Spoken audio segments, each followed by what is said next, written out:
आज हम बात कर रहे हैं अदानी विल्मा लिमिटेड की और साथ में हम बात करेंगे अदानी पावर की और साथ में हम बात करेंगे पूरे अदानी ग्रुप की। आज का दिन ये दो स्टॉक के लिए काफी अच्छा रहा क्योंकि दोनों स्टॉक में आज अपर सर्किट लगा और सिर्फ अदानी विल्मा और पावर की बात नहीं है, बाकी शेयरों में भी हमने अच्छी खासी तेजी देखी है। जो गिरावट थी उस पे ब्रेक लगाया और उसके पीछे है कुछ बड़ी गुड न्यूज। यहां पे आप देख सकते हो कि जिस तरह से कुछ डिसीजन लिए जा रहे हैं वो काफी ज्यादा कारगर हो रहे। यहां पे एक बड़े म्यूचुअल फंड ने काफी बड़ी होल्डिंग भी ली है, जो इशारा है कि आने वाले समय फिर से पॉजिटिव माहौल बन सकता है।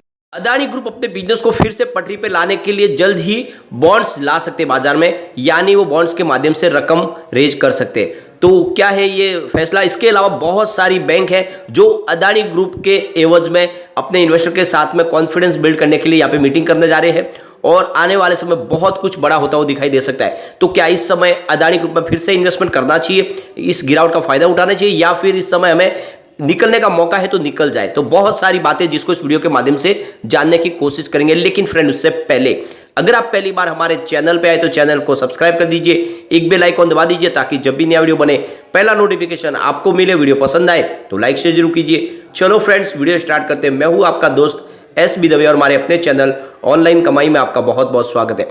अदानी विल्मा लिमिटेड की बात करें, स्टॉक फिर से 470 तक आ चुका है। 5% का आज भी लोअर सर्किट लगा और ये काफी अच्छी बात है।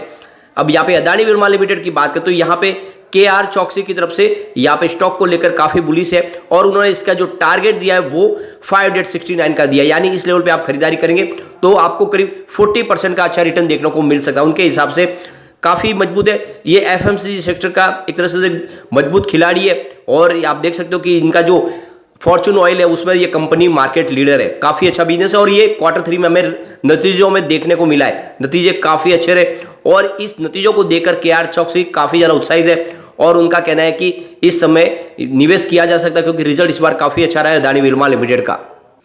KR चौकसी का कहना है कि एडिबल ऑयल, आटा और राइस के मार्केट में कंपनी की अच्छी पकड़ है और बिजनेस तेजी से ग्रो कर रहा है और जिस तरह से लगातार कंपनी अपने बिजनेस को एक्वायर भी की है उसका भी फायदा देखने को मिल रहा है। तो इसीलिए उन्होंने इस समय इसमें बाई की कॉल दी है KR चौकसी की तरफ और काफी दिन के बाद अगर आप देखें तो किसी ब्रोकरेज हाउस की तरफ से यहाँ पे बाई की कॉल निकल कर गए। वैसे उनका जो प्रीवियस टारगेट था पहले का वो 751 के आसपास था, जो उस समय तेजी के दौर का था। तो इस समय आप देखें तो गिरावट भी हुई है और उसके बाद में इस टारगेट को रिवाइज किया गया। तो यहाँ पे एक्यूमुलेट करने को कहा गया, इस लेवल पे खरीदारी की जा सकती है। यहाँ पे अगर आप देखें तो काफी अच्छी बातें निकल के आ रही है। कंपनी का डिस्ट्रीब्यूशन और काफी मजबूत हो रहा है। कंपनी अपने इंटरनेशनल मार्केट में फोकस कर रही है और नए नए प्रोडक्ट भी बाजार में ला रही है और इसी वजह से आने वाले समय यहाँ पे तेजी की संभावना बन सकती है। यहाँ पे एक बड़ी गुड न्यूज और निकल के आ रही है अदानी विल्मा लिमिटेड के लिए। यहाँ पे देख सकते हो ITAT डिसमिस की गई है 18 अपील जो इनकम टैक्स डिपार्टमेंट की तरफ से जो लगाई गई थी वो सारी की सारी अपील यहाँ पे डिसमिस की गई है, यानी एक तरह से अदानी विल्मा लिमिटेड को बहुत बड़ी राहत दी गई है।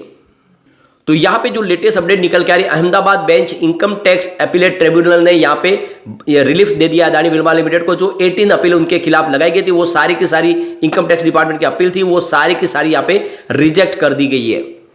तो यहाँ पे जो एलिगेशन लगे थे अदानी विल्मा लिमिटेड के लिए वो IT डिपार्टमेंट की तरफ से वो सारे के सारे यहाँ पे खारिज किए गए और एक तरह से क्लीन चिट दी गई है अदानी ग्रुप को और ये काफी बड़ी गुड न्यूज और इसी वजह से देखें तो माहौल पॉजिटिव बना। अदानी पावर लिमिटेड की बात करें, स्टॉक 147 पर आया, 5% का अपर सर्किट लगा और ये काफी अच्छी बात है। बहुत दिन के बाद हमने अदानी पावर में अपर सर्किट देखा है। यहाँ पे एक बड़ी अपडेट और निकल के आ रही है। अदानी ग्रुप अपने बिजनेस को फिर से पटरी पे लाने के लिए कुछ पोटेंशियल इन्वेस्टर ढूंढ रही है, जिनको यहाँ पे देख सकते हो प्राइवेटली प्लेस बॉन्ड्स जारी करके उनके माध्यम से फंड रेज की जा सकती है, एटलीस्ट 3 कंपनियों के माध्यम से। यानी आप समझ सकते हो कि इस समय काफी जो लोन है वो जल्द से जल्द वो चुकाना चाहते हैं, फिर से अपनी इमेज को बिल्ड करना चाहते हैं और इसीलिए कुछ पोटेंशियल इन्वेस्टर ढूंढ रहे जो अदानी ग्रुप की कंपनियों में इन्वेस्टमेंट करे। तो ये देख सकते हो कि ये पहली बार फंड रेजिंग होगी हिंडनबर्ग की रिमोट आने के बाद और अगर सक्सेस हो जाती है तो आने वाले समय में अदानी ग्रुप फिर से पटरी पे आता हुआ दिखाई दे सकता है। तो कंपनी यहाँ पे करीब $1.5 बिलियन की फंड रेज करना चाहती है और इसके लिए Adani green energy limited, Adani transmission और Adani ports and special economic zone के माध्यम से यहाँ पे फंड रेज की जा सकती है। तो काफी लोगों से बातचीत चल रही है और अभी भी कंपनी पे काफी लोगों का भरोसा है और इसीलिए अगर आप देखें तो आने वाले समय पॉजिटिव माहौल बन सकता है। तो यहाँ पे एक बड़ी अपडेट और निकल के आ रही है। हिंडनबर्ग मामले की वजह से देखो तो DB पावर अधिग्रहण का जो मामला था वो टूट चुका है, यानी समय पे ये डील पूरी नहीं हुई और अब यहाँ पे अदानी ग्रुप की तरफ से इस डील को कैंसिल कर दिया गया है। तो यहाँ पे देख सकते हो 7,070 करोड़ रुपीज में ये DB पावर के अधिग्रहण की डील बनाई गई थी, लेकिन इसकी डील लगातार बढ़ाई गई और इसकी जो डेडलाइन थी वो 31 अक्टूबर 2022 थी, जो बढ़ाते बढ़ाते 15 जनवरी 2023 तक कर दी गई थी, लेकिन उसके बाद भी ये डील नहीं पूरी हो पाई और अब अदानी ग्रुप की तरफ से कहा गया कि हम ये डील नहीं करने जा रहे। तो एक तरह से देखें तो इसका इफेक्ट पड़ा है जब हिंडनबर्ग ने ये पूरी तरह से अपनी जो रिपोर्ट जारी की, इस रिपोर्ट के बाद जो अदानी ग्रुप के ऊपर प्रॉब्लम आई, उसके बाद में इन्होंने ये पावर अधिग्रहण का जो मामला है इसको खटाई में डाल दिया है। और इससे पहले भी कंपनी की तरफ से कहा गया कि अभी फिलहाल वो कोई भी नया अधिग्रहण नहीं करेंगे, बल्कि जो उनके पुराने प्रोजेक्ट है उनके ऊपर ध्यान देंगे। तो यहाँ पे देख सकते हो अदानी ग्रुप की तरफ से जो लेटेस्ट बयान निकल कर आया है, उनका कहना है कि जो भी हमारे इंफ्रा प्रोजेक्ट इस समय चल रहे हैं वो समय पे पूरे किए जाएंगे और हमारा ध्यान है फोकस फाइनेंशियल कंडीशन सुधारने का और ज़्यादा से ज़्यादा प्रोजेक्ट कंप्लीट करना है समय पे, यानी कोई प्रोजेक्ट बाकी नहीं रहना चाहिए। जितने भी प्रोजेक्ट है वो समय पे पूरे होंगे। उनका कहना है कि जो हमारा रिन्यूएबल एनर्जी का बिजनेस हो या फिर डाटा सेंटर्स हो, एयरपोर्ट्स, रोड्स के जो बिजनेस, जितने भी बिजनेस जिसमें हम प्रोजेक्ट हमारे इस समय चल रहे हैं वो सारे के सारे समय पे पूरे किए जाएंगे और इसके लिए फंड की कमी नहीं आ पाएगी। कंपनी की तरफ से कहा गया कि हम पूरी तरह से कॉन्फिडेंट में हैं इंटरनल कंट्रोल्स के माध्यम से, कॉम्प्लायंस और कॉर्पोरेट गवर्नेंस के माध्यम से, और कंपनी में हमारा पूरा कंट्रोल है। बिजनेस हमारा बिल्कुल सही है, चाहे मार्केट में कुछ भी अप डाउन देखने को मिले, लेकिन कुल मिला के जो Joginder Singh chief financial officer, उनका कहना है कि कंपनी आने वाले समय अपने प्रोजेक्ट समय पर पूरा करेगी।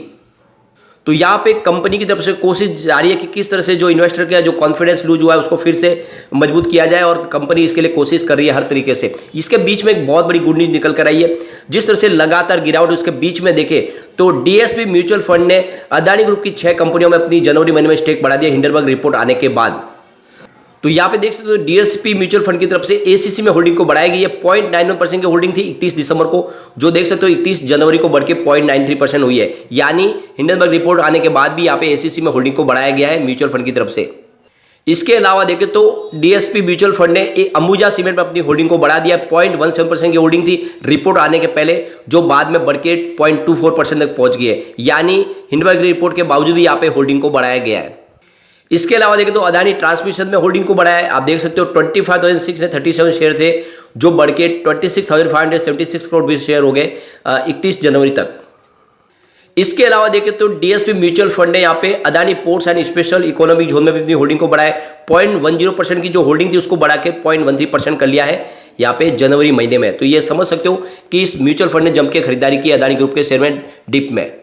इसके अलावा अदानी ग्रीन एनर्जी की बात करें तो 32,036 शेयर थे, जिनको बढ़ा के इन्होंने 33,199 शेयर कर लिए। इसके अलावा देखें तो अदानी टोटल की तरफ से जो 25,276 शेयर थे उनको बढ़ा के 26,194 शेयर में बदल दिया गया है डीएसपी म्यूचुअल फंड की तरफ से। तो आप देख सकते हो कि गिरावट जो माहौल बिगड़ा उसके बावजूद भी काफी अच्छी खरीदारी डीएसपी म्यूचुअल फंड ने की है अदानी ग्रुप के शेयरों में।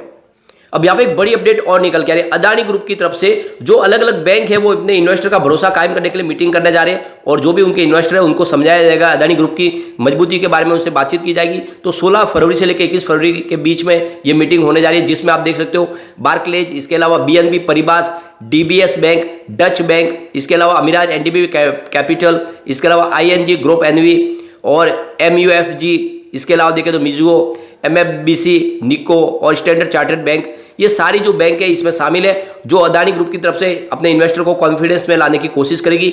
और आने वाले समय में कहा जाएगा उनसे कि अदानी ग्रुप की जो कंपनियां हैं उनके ऊपर कोई काफ़ी बड़ा कर्ज नहीं है और आने वाले समय में उनको कर्ज चुकाने का भी कोई तगाजा नहीं है। ऐसे में ग्रुप चाहता है कि किस तरह से फिर से विश्वास लौटाए और इसीलिए ये बैंक साथ में मिलकर आई है।